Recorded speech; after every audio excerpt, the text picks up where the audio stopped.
بم ہوتا ابھی اپنے ہاتھ سے.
چڈے والے پورے آئیں گے. شنو بھائی دیکھ رہے اپنے آپ کو.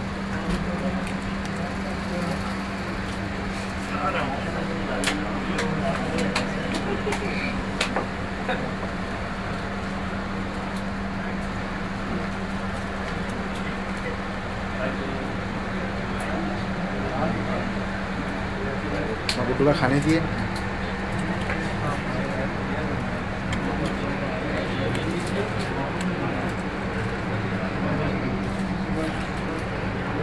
کون کتنا کھا رہا سب پتہ چل جائے گا ابھی.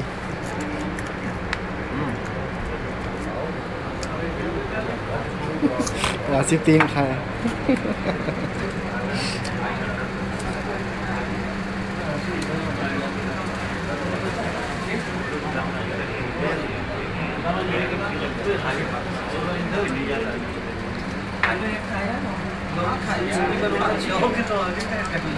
بھی بنا دینا ان کے دیکھیں تو بولو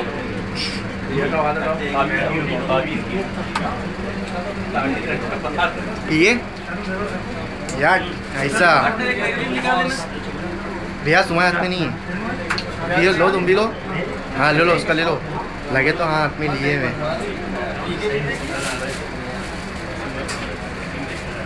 جیسے 4 بار ایک ہی چیز اٹھایا 4 بار آیا اس کے اندر. سب موویز میں بنی ہے. کون کتنا کتنا لیا ہے. ہو گئی کافی ہے.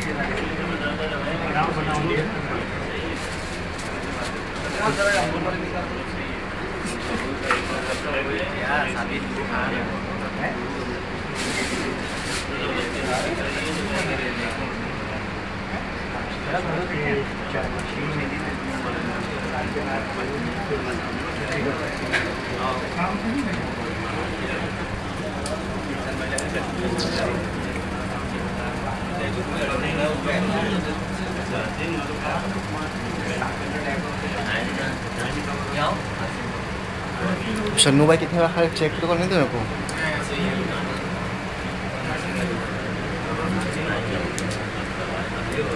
تکلف نہیں کرنا کھانے پینے میں. تو اپنا سمجھ سے کھانا.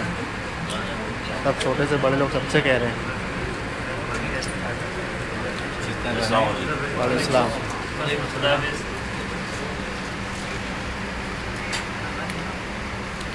ٹکلے کا تو کچھ آ ہی نہیں رہا. ہاں اپنا سر جاؤ بیچ میں ڈال دیے.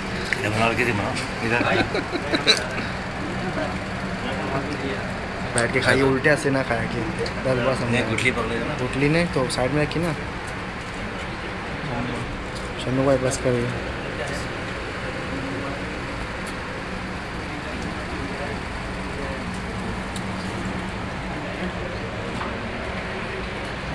اس کا تو لے لے ایک دم زبردست.